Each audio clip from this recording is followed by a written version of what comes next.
performance and decreased loading times, which also contributed significantly. Here, I'll dedicate this run to you. So the main character is a librarian who contracts the plague. Like, there's a plague that turns people into zombies. Some people live through it, but basically, as a precaution, whatever kingdom just throws everybody who gets the plague into a chasm. They don't even wait until they die. And so basically, this game follows the survivors of this zombie plague as they try to escape the vast Valley of the Forgotten that they've been exiled into. The main character, Azra, or in this case, Sparkover, is a librarian who has the odd power of being able to exist halfway in the spiritual realm and can pull other people into it with her, and therefore kill zombies permanently, which was otherwise not possible. So basically, you summon your friends as towers, and they protect you from the zombies, and that's how the tower defense works. And we will start in 3, 2, 1. The first couple levels go by really fast, because there's only one person to summon. There's only one place that zombies come from. But the thing that makes this speedrunny is the fact that you can crank up the speed as much as up to 16x. Managing your towers at that speed is tricky.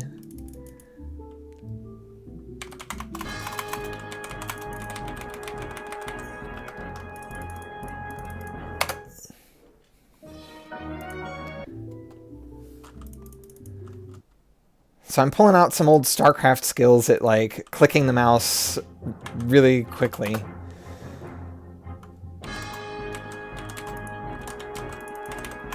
I've routed out how to approach each of the levels. There's also some spells I can cast up here for Sai. Sai is the resource that you use to summon and cast spells, as well as boost your allies, which unlocks their higher tier skills. All right, we're at the first waypoint, which is where we're going to purchase some weapons for our berserkers here, and we're also going to hire a second berserker. We also have an archer.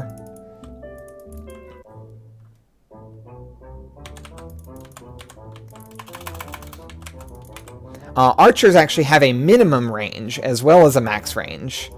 Berserkers, they have a pretty short range.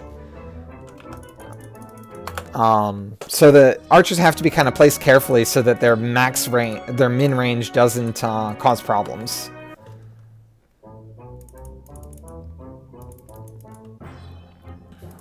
I think I'm a little tiny bit behind my PB here.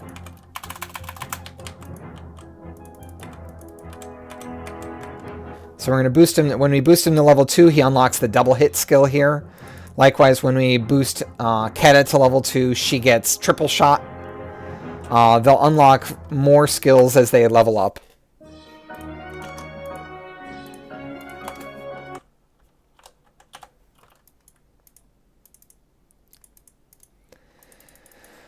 Here's the town of Karsk. We can recruit rangers here, archers. So we're going to recruit a second archer. We're going to get 2 bows. And we're going to go and do the next level.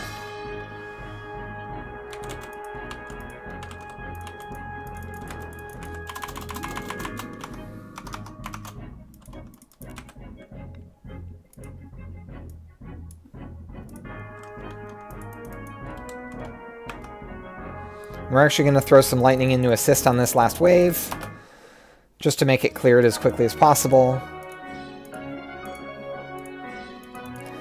Now we're going to use an interesting mechanic that this game has, mostly to help you recover from wiping, but when you replay the same level, it offers to just place your guys in the same place. It's mostly there is just a quality of life thing after you die. You can just not have to click everything to set up again. We're using it to quote-unquote grind. We get a little bit of extra money, a little bit of extra XP. And it's just enough for some purchases at the next town.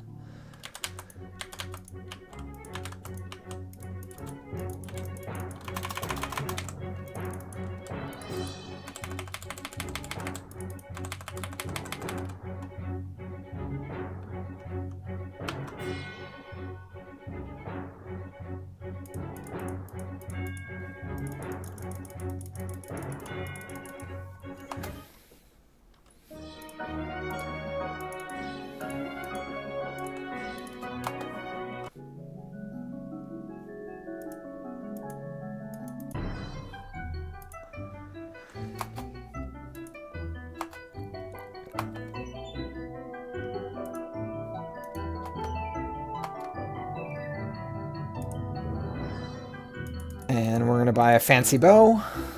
We'll give it to Keta, who's our highest level archer. We're going to go in. New guys that we recruit end up like a bit of XP lower than our current.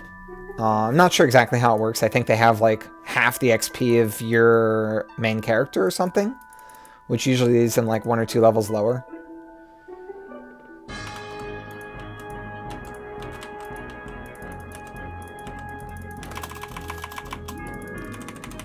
We're going to boost our other 2 archers here so they get their triple shot unlocked as well. And then we're just going to be ready with lightning down the middle because these white worms have a ton of HP. We're just going to keep clicking lightning down the middle.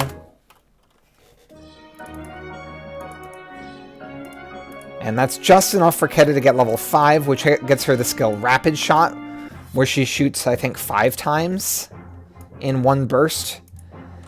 And that's going to allow us to come back here. We're going to play this level on Extreme. What Extreme does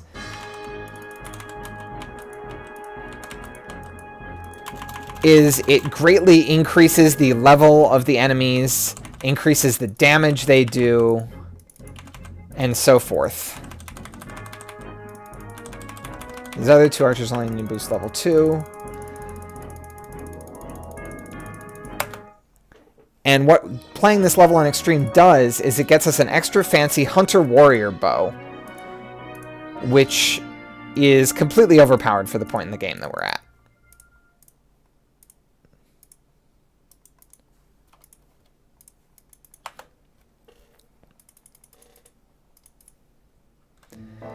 And so we're on to our first boss fight. And thanks to that Hunter-Warrior bow, this boss fight has been a bit trivialized.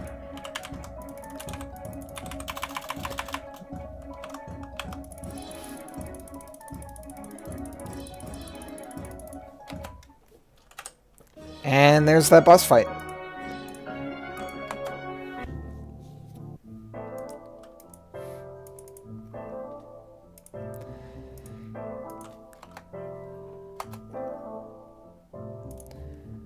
So we're going to get a fancy sword for Slack.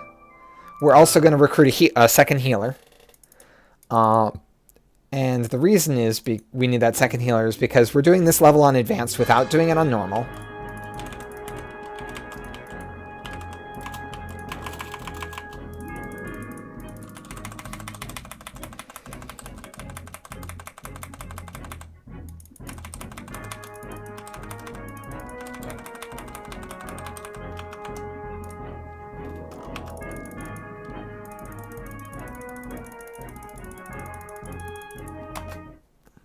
And that gives us a massively increased amount of XP compared to what we would get on Normal. We get a huge amount of scrap, which is the currency in the game as well.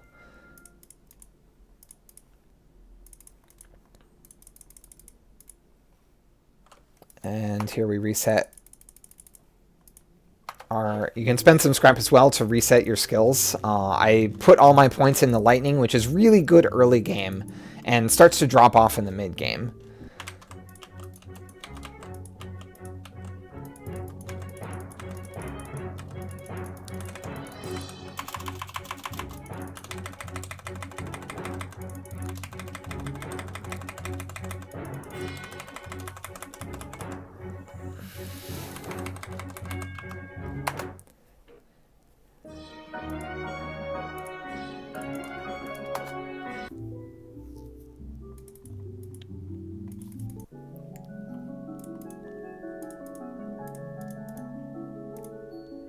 So here we're going to recruit our 4th archer. We're also going to buy a bow.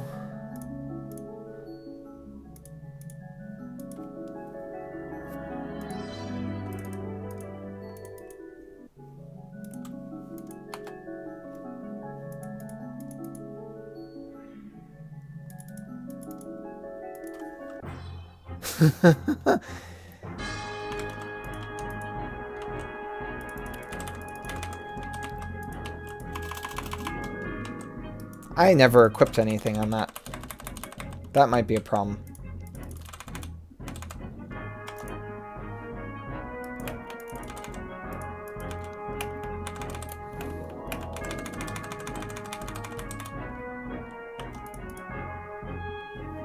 Okay. Good frenzy timing made up for the fact that this guy didn't have a weapon.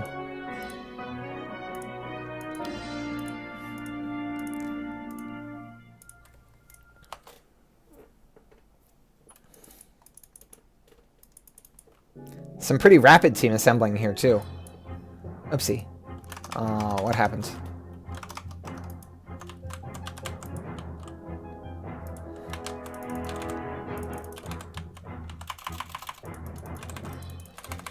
I accidentally minimized the game.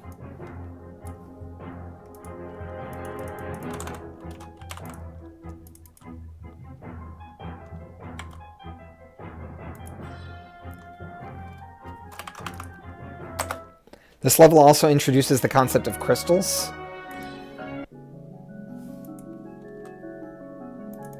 Which, on these battlefields, there's just some crystals lying about. If you shoot them with lightning, they explode. We also get our first knight.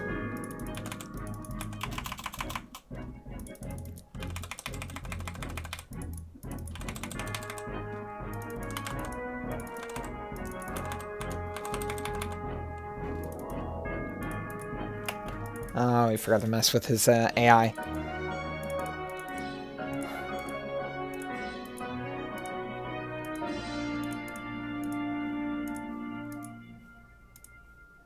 We also have this Ice Mage floating around. We haven't summoned her yet. That's fine.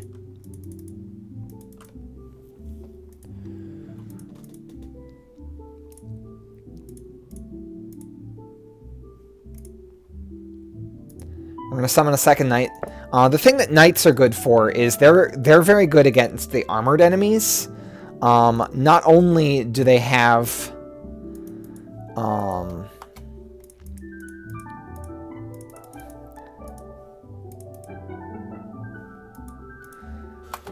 they have individual large attacks, and the way that armor works in this game is it's just a flat damage reduction. So, single high damage hits. Not only that, but they get a passive at level 5 that allows them to break armor as well, which converts a portion of their damage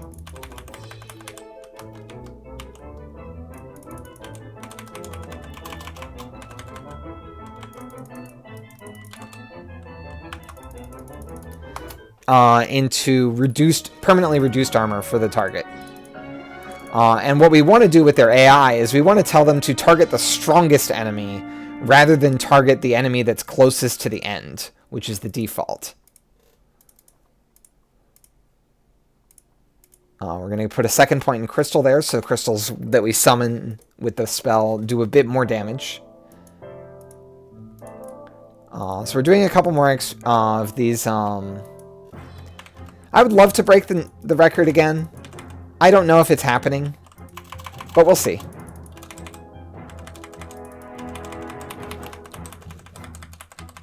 I'm happy about how my Zelda 1 run turned out.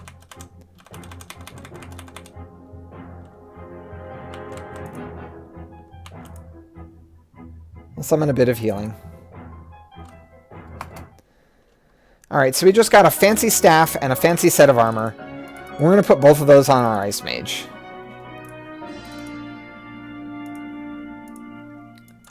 But still, you haven't even summoned your Ice Mage yet. Why are you giving her fancy equipment? Well, you'll see.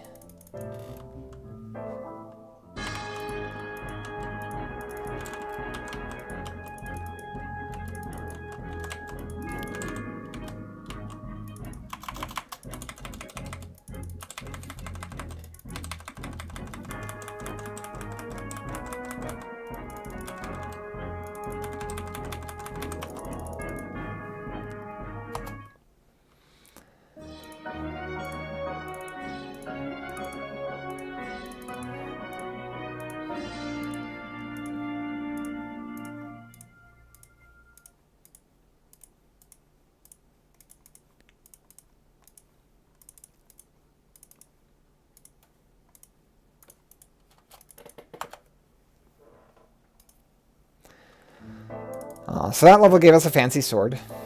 I'm going to actually buy one more fancy sword.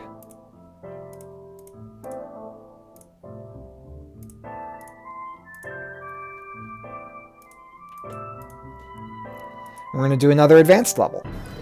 This advanced level has a spot right here that is going to get absolutely swarmed and annihilated with incoming damage. So we got that really good armor, and we put Rena there, who has AoE magic.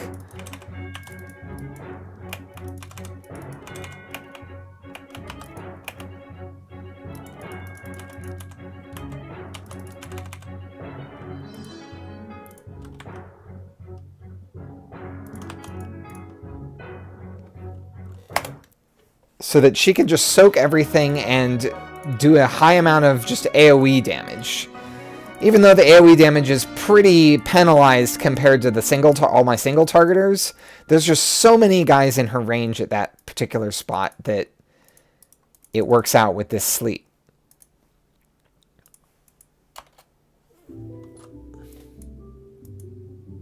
And now that we've done that, we have a bunch of excess money. We're going to basically hire all of our damage dealing units for the rest of the game. A 5th archer, a 4th berserker, and 2 more knights.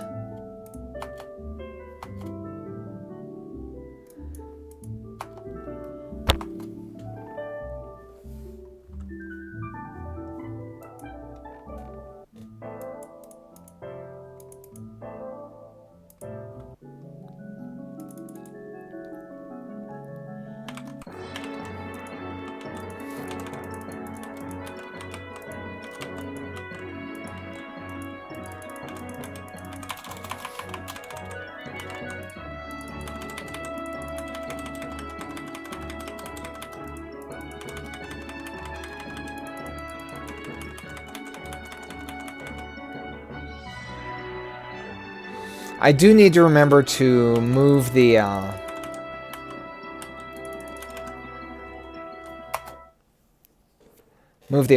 So let's move the armor.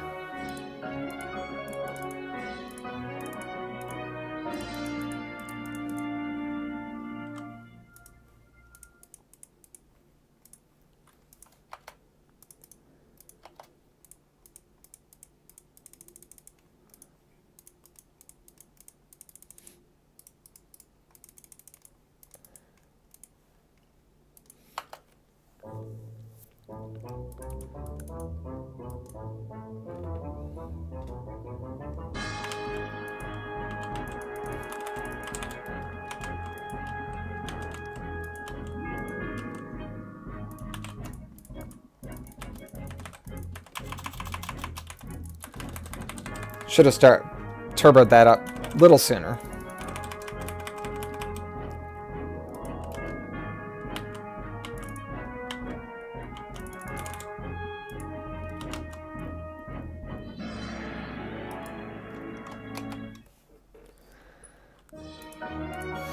And we're kind of overpowered right now, so we actually don't need to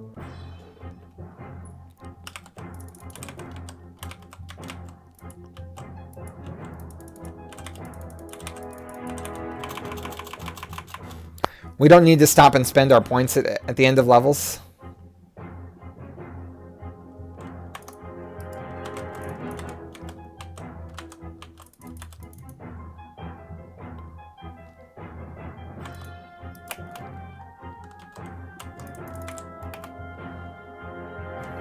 That was a little sloppy.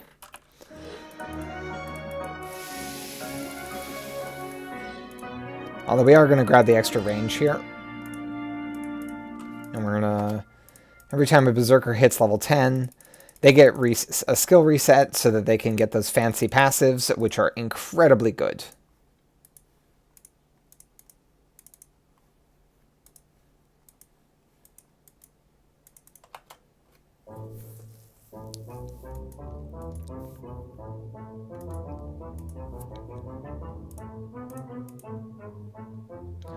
We're going to get a 3rd healer here.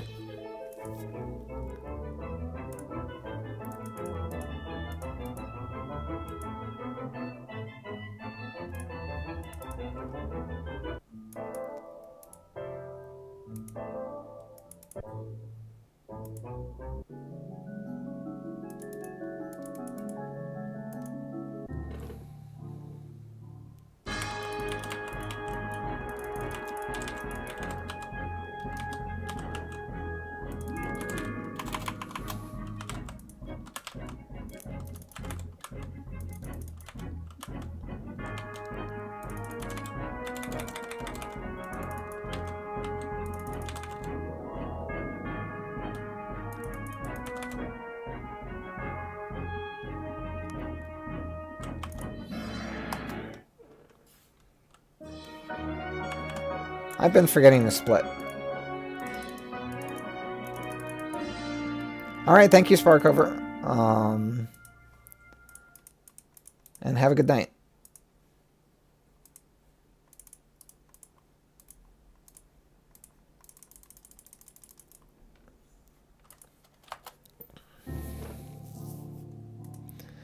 Okay, we can pick up an officer sword here.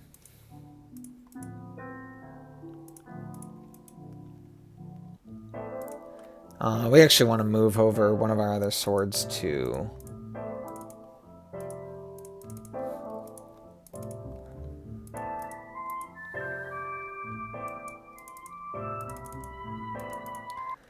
there.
Alright, here's the Zelemir fight.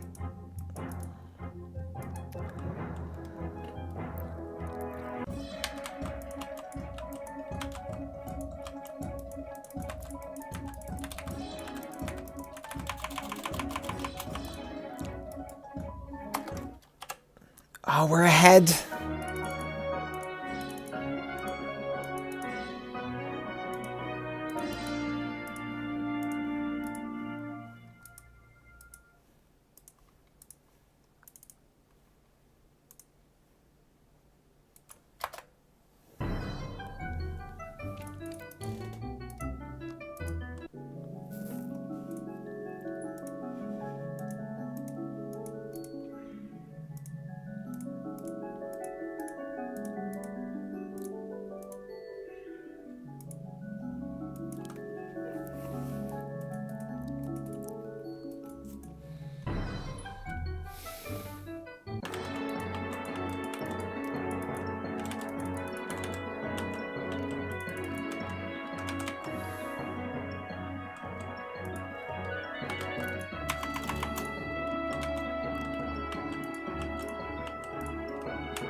I didn't want to screw that one up.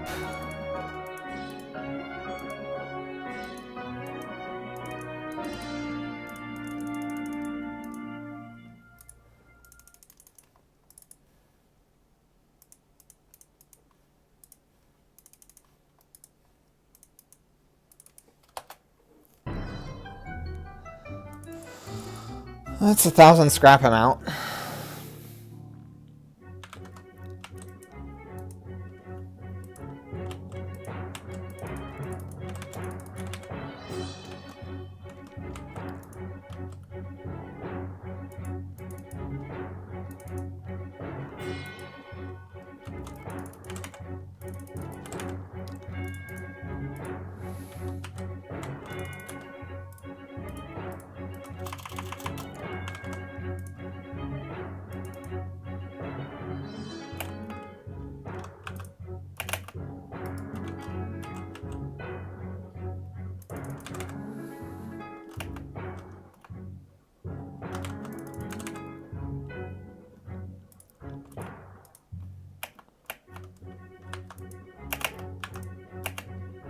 There we go.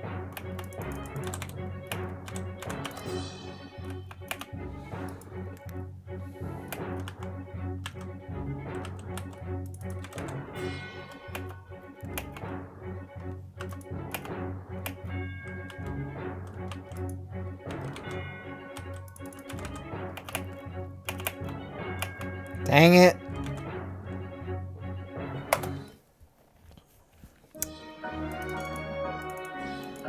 Losing a lot of psi there on people dying.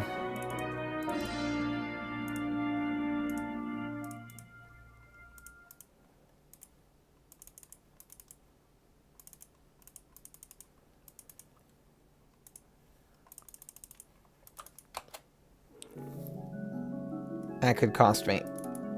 Both of those levels cost me.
I'm still ahead. I'm a little worried about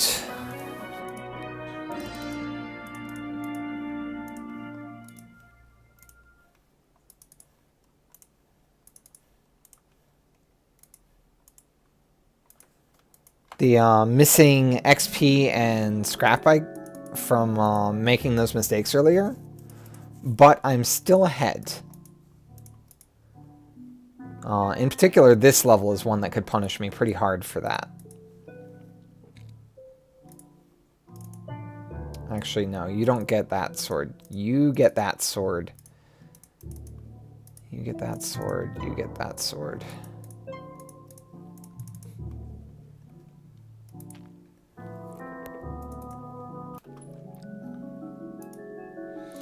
This level's kind of tricky because of the split melee here.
Dang it.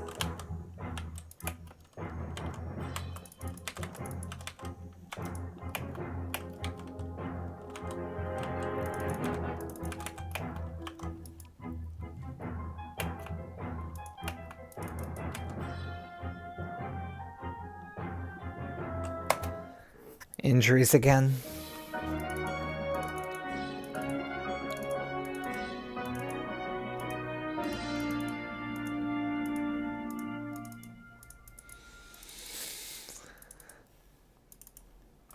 We're witnessing a bit of a cascading problem here.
Okay, we're ahead.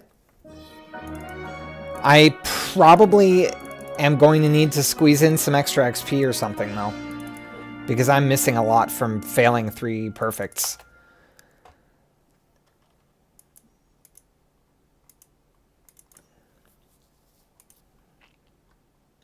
Yeah, like, I can't afford a sword here.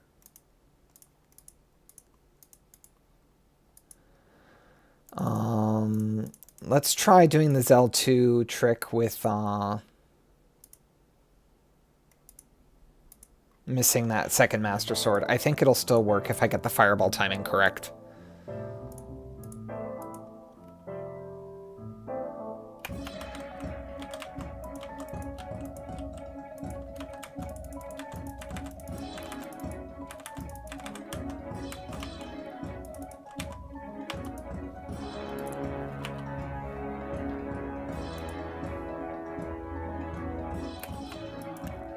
It didn't work.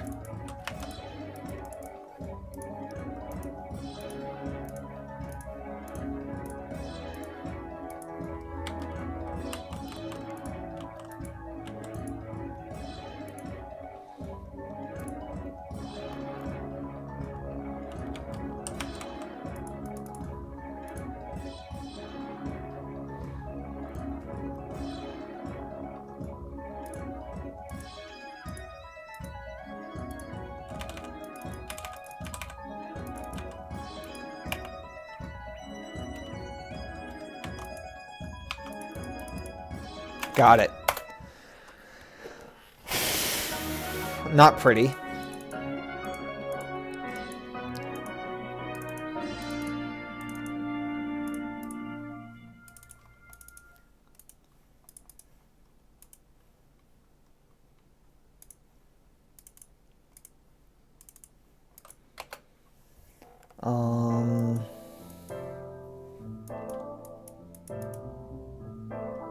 We're gonna redo this level because it'll be easy.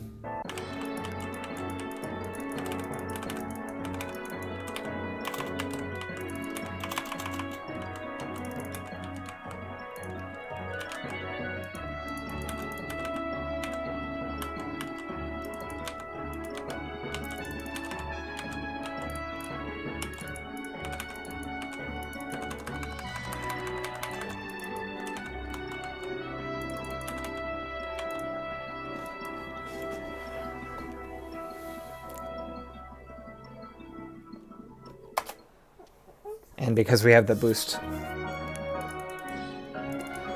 we get the perfect bonus from it now.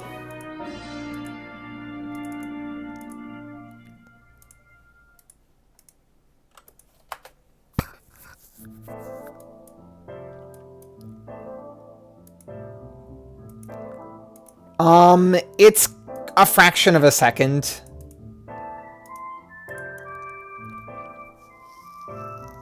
So I don't think it's worth the effort.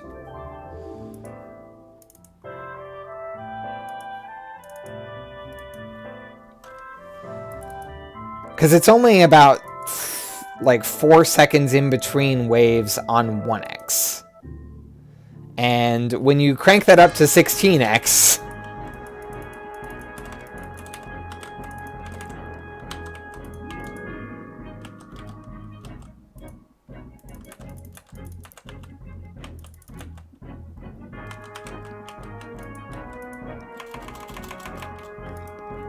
you need to be on strong. You need to be on strong. You need to be on strong.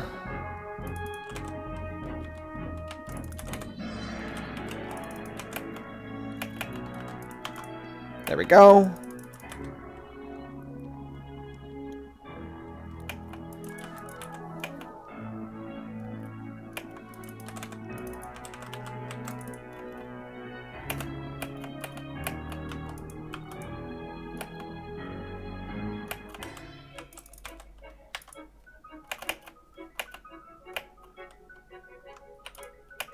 I almost forgot.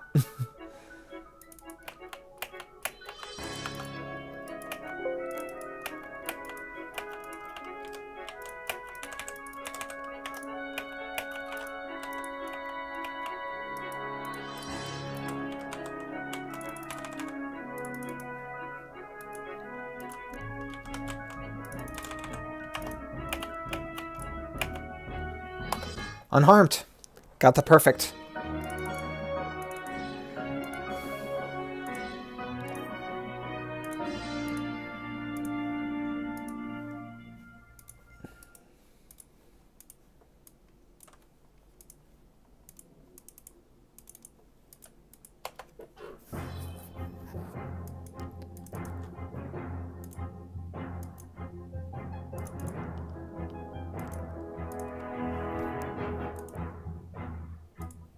Alright. Recruit. Our last healer. Sell the iron swords. Buy a bow.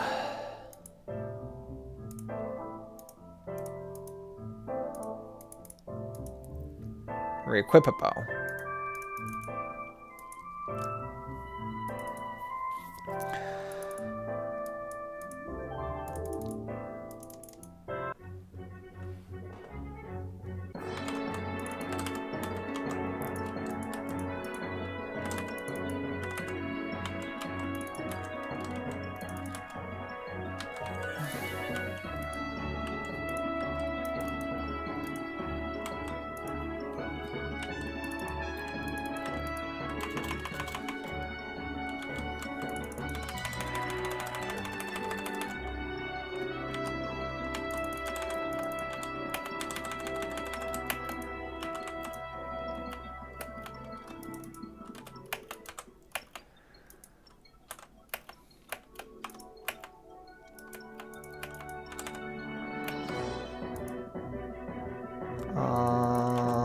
Yeah, there we go.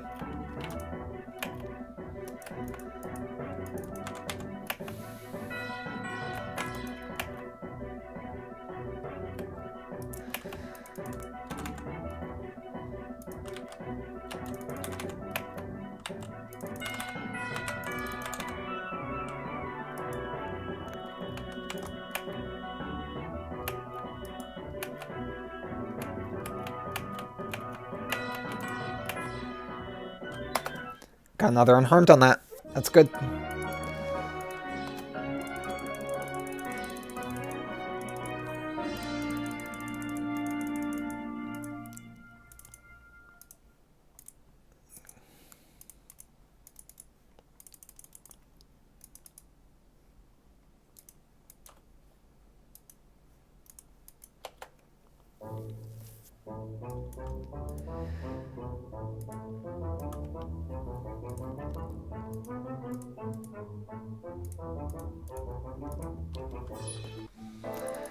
Okay.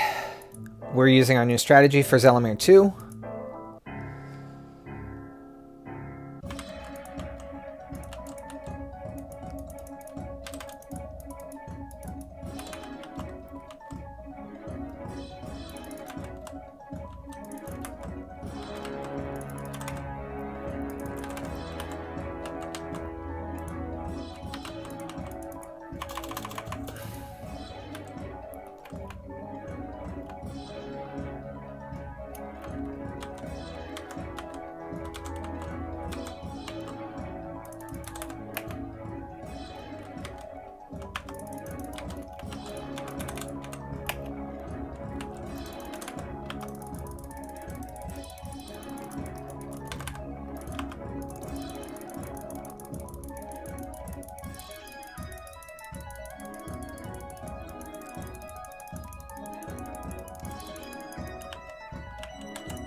Oh, shoot. Who died?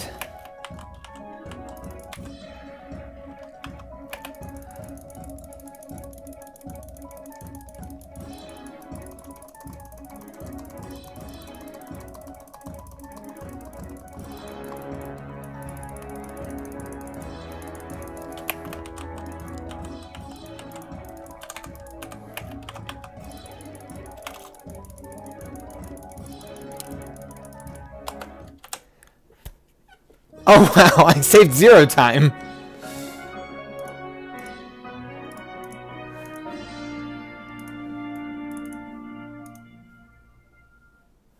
Oh, you didn't get level 15. Oh, well.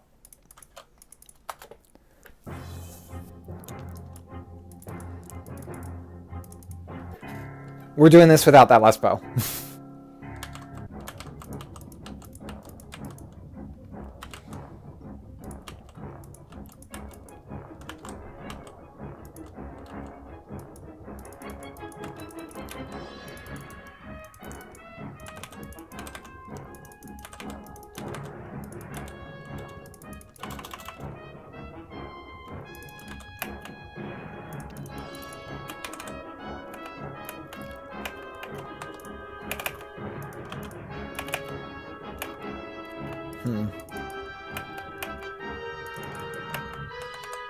Okay.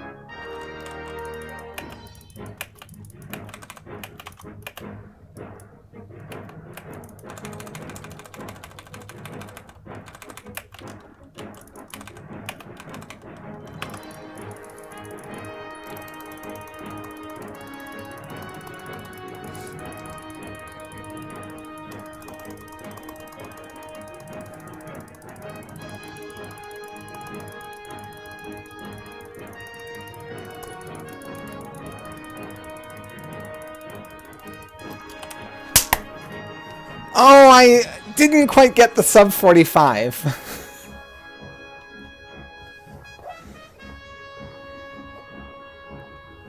Oh. Wow.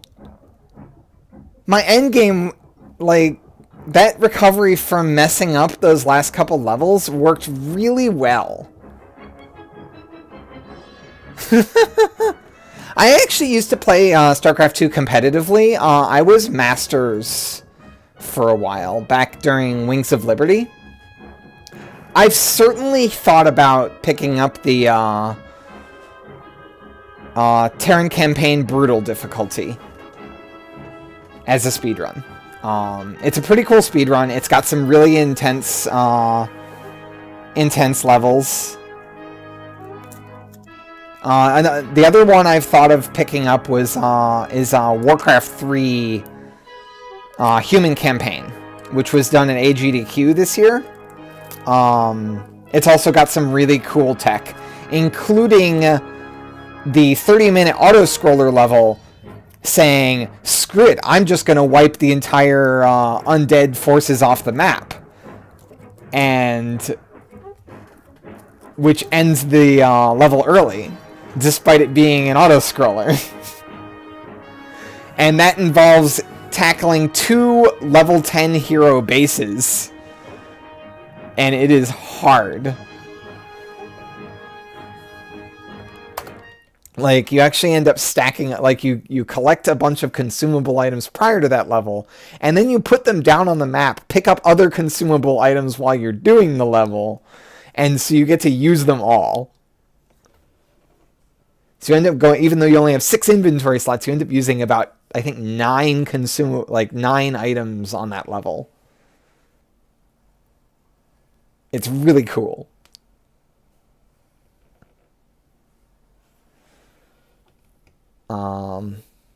So wow, I got another world record. I was not expecting this, especially like my early game was like kind of eh. My Storm the Sheep split and Zelamir 1 were actually really good. My menuing there was good.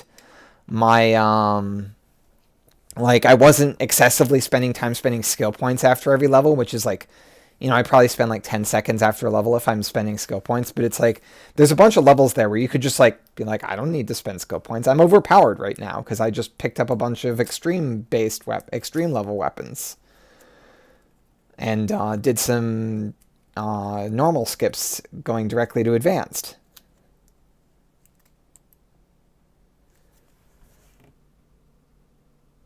Okay, so that was actually a 2-minute Esli T-Knock. And part of that is being like, I'm not going to bother getting one more bow. For my 5th archer here. She's only using the Hunter Warrior bow that I've had since the beginning.